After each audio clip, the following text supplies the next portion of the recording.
Hello, আসসালামু আলাইকুম। আমি এলিজাস ব্লগ থেকে চলে আসলাম, এলিজা আক্তার রুমা। আশা করি আপনার সবাই অনেক ভালো আছেন, আমরাও ভালো আছি। আবরারের বাবা এই যে বরাবরের মতো আমার জন্য জিলাপি আর এই যে এই চাপগুলো নিয়ে এসেছে, এগুলো এখন খাবো। আর ভাবলাম আপনাদের সাথে একটু শেয়ার করি, তাই শেয়ার করলাম। আর আসলে কি হয়েছে বলেন তো, শীতে না কাজ করতেই ভালো লাগে না, অলস সময় কাটছে আমার।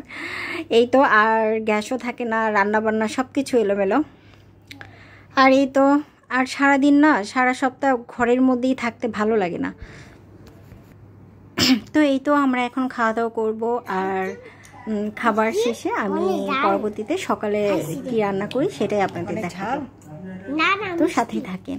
আর এই যে সকাল হয়ে গেছে, সকাল না ঠিক সকালবেলা ঠিক না, একটু সকালের পরে, আসলে দুপুরের পরে আমি আজকে শুধু চিংড়ি মাছ রান্না করব। কালকে যে চিংড়ি মাছের ঘিলুগুলা রান্না করেছিলাম, আর আজকে শুধু চিংড়ি মাছটাকে এই যে পেঁয়াজটাকে ভেজে একটু জিরা বাটা, তারপর একটু হলুদ, মরিচ, কাঁচা মরিচ, এগুলো সব লবণ দিয়ে একটু ভেজে তারপর আমি চিংড়ি মাছটাকে একটু ভুনা ভুনা করে নিব।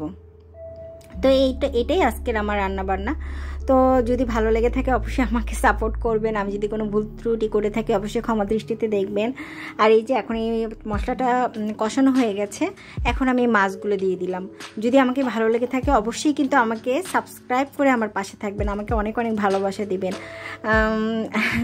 তো আমার ভিডিওটা অনেকই শর্ট একটা ভিডিও দিলাম, আসলে শীতে কোনো কাজই করতে ভালো লাগে না, অলস সময় কাটছে।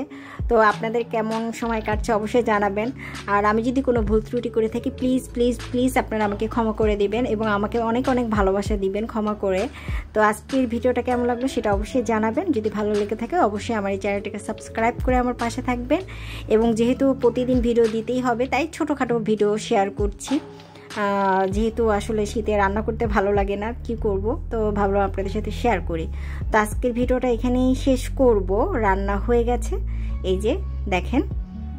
তো দেখাতে দেখাতে আপনাদের কাছ থেকে বিদায় নিয়ে নিচ্ছি। আল্লাহ হাফেজ।